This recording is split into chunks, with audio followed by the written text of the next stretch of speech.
Hi hello. അതെ, ഞങ്ങളുടെ വീട്ടിലാണെങ്കിൽ മിക്കവാറും ഉണ്ടാക്കുന്നൊരു ഫുഡാണ് ബീഫ് സ്റ്റൂവും ഈ ബ്രെഡും. അതായത് ബീഫ് സ്റ്റൂവിൻ്റെ റെസിപ്പി ആട്ടോ ഇന്ന് പറയാൻ പോകുന്നത്. വളരെ ടേസ്റ്റിയാണ് കേട്ടോ. അതിന് വേണ്ടി ഗരം മസാലയെല്ലാം എടുത്ത് വെക്കുക. പിന്നെ അതിന് വേണ്ട ഉള്ളി, ഇഞ്ചി, പിന്നെ വെളുത്തുള്ളി, പച്ചമുളക്, കറിവേപ്പില ഇതൊക്കെ എടുത്ത് വെക്കുക. പിന്നെ നമുക്ക് വേണ്ടുന്നത് പൊട്ടറ്റോയും ക്യാരറ്റും ആണ് ബീഫ് സ്റ്റൂവിലേക്ക്. അല്ലെങ്കിൽ ക്യൂബ് കട്ടായിട്ടാണ് വേണ്ടത്, പക്ഷേ നമ്മൾ നീളത്തെ അരിഞ്ഞ് വെച്ചേക്കുന്നതേ ഉള്ളൂ. പിന്നെ അതിന് വേണ്ടുന്ന കാഷ്നട്ട്, കിസ്മിസ്, പിന്നെ നമ്മളുടെ മല്ലിയില.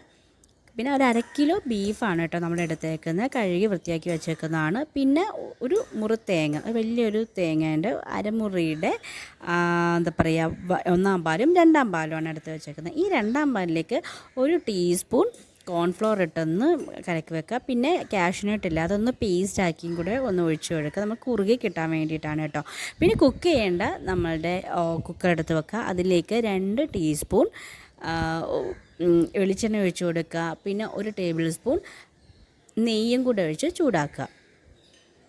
ഇതിലേക്ക് നമുക്ക് ഗരം മസാല എല്ലാം ഇട്ടൊന്ന് റോസ്റ്റ് ചെയ്തെടുക്കേണ്ടതുണ്ട്. അപ്പം അതെല്ലാം ഇട്ടൊന്ന് റോസ്റ്റ് ചെയ്യുക.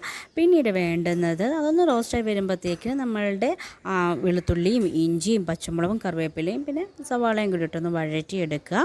ഒന്ന് വഴറ്റിയെടുത്ത് അത് സെറ്റായി ഒന്ന് വെന്ത് വരുമ്പോഴത്തേക്കിനും അതിലേക്ക് നമ്മൾ കഴുകി വൃത്തിയാക്കി വെച്ചേക്കുന്ന ബീഫ് കുറച്ച് ഉപ്പും കൂടി ഇട്ടിട്ട് നമുക്ക് നന്നായിട്ട് വേവിച്ചെടുക്കാം. അതിനകത്ത് കുറച്ച് 2-ാം പാല് നമ്മൾ നേരത്തെ എടുത്ത് വെച്ചിട്ടുണ്ടായിരുന്നല്ലോ, അത് കുറച്ച് മാത്രം ഒഴിച്ചൊന്ന് ബീഫ് നന്നായിട്ട് വേവിച്ചെടുക്കുക.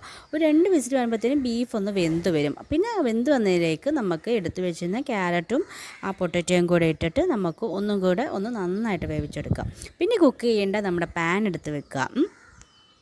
അതിലേക്ക് നമുക്ക് നെയ്യാണ് കേട്ടോ ഒഴിച്ചു കൊടുക്കേണ്ടത്. ഒരു 2 ടേബിൾ സ്പൂൺ നെയ്യ് ഒഴിച്ചു കൊടുക്കുക. കാഷ്നട്ടും കിസ്മിസും ഒന്ന് ഫ്രൈ ചെയ്തെടുക്കുക. അതിലേക്ക് പിന്നെ നമുക്ക് വേവിച്ച് വെച്ച ബീഫ് ഉണ്ടല്ലോ അതും കൂടെ ഇട്ട് പിന്നെ 2-ാം പാല് ഫുള്ള് ഒഴിക്കുക. കുറച്ച് നേരത്തെ എടുത്തിട്ടുണ്ടായിരുന്നു. ആ 2-ാം പാല് കോൺഫ്ലവറും കാഷ്നട്ടൊക്കെ പേസ്റ്റ് ഇട്ട് വെച്ചല്ലോ, അത് ആ പാലിട്ട് നന്നായിട്ട് അടച്ചു വെച്ച് വേവിക്കുക. വേവിച്ച് നല്ല വെന്ത് വരുമ്പോഴത്തേക്കിനും അതിലേക്ക് നമുക്ക് കറിവേപ്പിലയും പിന്നെ അതുപോലെ തന്നെ നമ്മുടെ മല്ലിയിലയും കൂടെ ഇട്ട് കൊടുക്കുക. ഉപ്പ് പാകത്തിനാണോ നോക്കുക. ഉപ്പും കൂടെ കുറച്ച് ഉപ്പ് കൂടെ നമുക്ക് വേണമായിരുന്നു. ഉപ്പും കൂടി ഇട്ടിട്ട് പിന്നെ ഓഫ് ചെയ്യുക. സ്റ്റൗ ഓഫ് ചെയ്തിട്ട് 1-ാം പാലും കൂടെ ആ തിള വന്നുകൊണ്ടിരിക്കുന്ന സമയത്ത് തന്നെ 1-ാം പാലും കൂടെ ഒഴിച്ചിട്ട് നമ്മുടെ കറിവേപ്പിലയിട്ട് അടച്ച് വെക്കുക.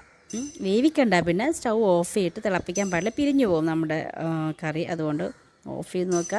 ഇതൊന്ന് തുറന്ന് നോക്കിയപ്പോഴും നല്ല മണം വരുന്നുണ്ട് കേട്ടോ. പിന്നെ നമ്മുടെ ബ്രെഡ് ആവി കയറ്റി വെച്ച ബ്രെഡാണ് കേട്ടോ. നല്ല സ്മൂത്താണ്, നല്ല സോഫ്റ്റ് ആയിരിക്കും. അതിലേക്ക് നമ്മളുടെ ബീഫ് പീസും ക്യാരറ്റും ഒക്കെ ഇട്ട് കാഷ്നട്ടും ഉള്ള ഗ്രേവിയും കൂടെ ഒഴിക്കുക.